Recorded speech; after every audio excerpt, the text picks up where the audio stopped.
Bonjour à tous et bienvenue au résumé de l'actualité du 13 au 19 décembre 2010. Le mécontentement a gagné les populations de Togoudo et d'Alegleta dans la commune d'Abomey-Calavi. Lundi, elles se sont soulevées pour dénoncer la marginalisation dont elles font l'objet de la part des autorités. Depuis plusieurs années, la principale voie qui dessert ces deux localités se trouve dans un état impraticable. Le projet de pavage de cette route a été lancé depuis, mais sur le terrain, aucune action. Lundi toujours, au ministère de la Santé, les membres du Front Uni des organisations syndicales de la santé ont rendu visite au ministre Issifou Tagbara et ses collaborateurs. Tous les militants du FIOS sont allés réitérer leurs exigences déclinées en 4 points. Ils ont par ailleurs maintenu leur mouvement de grève de 112 heures sans service minimum par semaine et ont menacé de boycotter les journées nationales de vaccination contre la poliomyélite. À la hauteur du carrefour, après le CEG Godomey en direction de Cotonou, un bus de transport s'est engouffré dans une maison après avoir perdu le contrôle. Le bus en question d'immatriculation ivoirienne et qui devrait contenir des passagers était plutôt chargé de marchandises convoyées du Ghana en direction du Nigeria.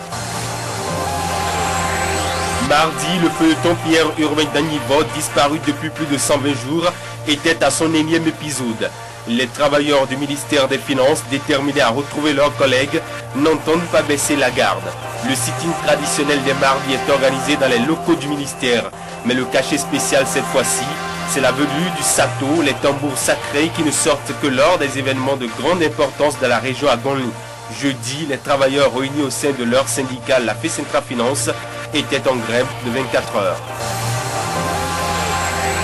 Le Front des organisations de la société civile pour les élections libres, transparentes et pacifiques veut un débat d'idées entre les principaux candidats aux prochaines élections présidentielles. Les membres de Force Élections ont émis ce souhait à l'occasion d'une séance de travail qu'ils ont eue avec les conseillers de la Haute Autorité de l'Audiovisuel et de la Communication. Ils ont exprimé ce besoin au président Théophile Latta et ses conseillers et ont sollicité leur soutien pour la réalisation de ce projet. Clémence Niembéré Danso a été élevée au grade de grand officier dans l'ordre national du Bénin. Actuellement membre de la Cour constitutionnelle, elle a reçu cette distinction pour ses mérites lors de son passage à la tête du ministère de la Famille. Les travailleurs de l'ex-ONAB de Boïcon sont mécontents. Ils dénoncent le non-respect par le ministère de l'Environnement et de la Protection de la Nature des accords signés avec la nouvelle société Jupiter Impex. Ils ont déclenché la semaine dernière une grève de 112 heures renouvelable pour se faire entendre. Le nouveau rapport de l'ONU-SIDA était au centre d'une séance d'échange entre les journalistes et le coordonnateur pays de l'ONU-SIDA à Cotonou.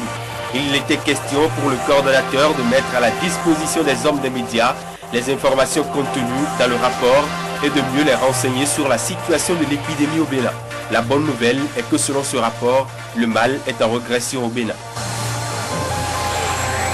Les récentes déclarations de maître Marie-Élise Bédo sur la situation de la fille qui a subi les violences de son père géniteur qui serait le roi de Komassé a suscité des réactions dans le rang de la royauté béninoise. Le vice-président du Conseil national des rois du Bénin, Sa Majesté Adjaouto Doudou, roi des Haïzor, accompagné de Sa Majesté Kabiesi Oba Olota Kouroumi II, roi de Komassé, monté au créneau. Ils ont apporté un démenti sur la personne incriminée. Un grave accident s'est produit mercredi matin dans la commune d'Abomey-Calavi.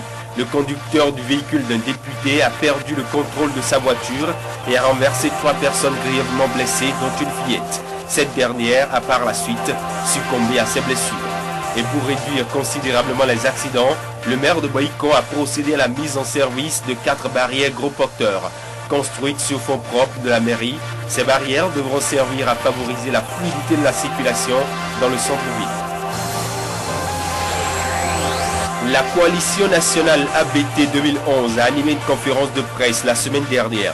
Cette sortie médiatique des amis de Ablaye Biotchané s'est consacrée au budget général de l'État, exercice 2011, à travers une analyse critique, politique et technique de ses différents contours. À l'occasion, les conférenciers sont revenus sur ce qu'ils appellent faiblesse, incohérence et insuffisance grave. La grosse actualité du week-end fut l'investiture du candidat de l'Union fait la Nation, Maître Adrien Roubedi. C'était au stade de l'amitié de Courrounou en la faveur d'une cérémonie à laquelle on prépare les partis politiques et alliances de partis alliés et bien sûr les militants venus nombreux soutenir leur leader. L'investiture était également l'occasion solennelle pour Maître Adrien Roumbédi de dévoiler son programme de société pour les 5 ans à venir si les Béninois lui accordent leur confiance. À Porto Novo, samedi, le parti national Ensemble du professeur Albert Tego Idriss s'est prononcé. Ce parti a choisi son candidat pour la présidentielle de 2011. Il veut soutenir le président Boni Yayi. L'annonce a été faite au cours du 3e congrès ordinaire du parti tenu au lycée Béanzin de Porto Novo. Un congrès qui a reconduit le colonel Julien Kobiesi en tant que président.